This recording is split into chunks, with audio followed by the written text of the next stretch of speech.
Good morning Gurukripa boys બીજી. આજનો નાસ્તો તમને બતાવીએ છીએ કે શું બનાવે છે. આજે ગુરુવાર છે. ચલો તો આપણે ઉપર રસોડામાં જઈએ. મહારાજ શું કરી રહ્યા છે, બીજા માણસો શું કામ કરે છે એ બધું તમને બતાવું. આપણે પીજીનું બધું ડિટેલ્સ. જય સાવરિયા શેઠ.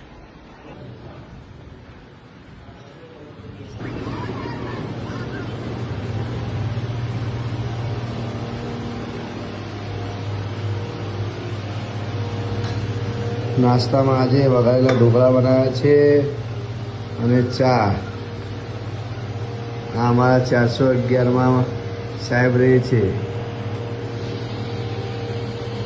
ને જમવામાં તુવેરનું શાક છે.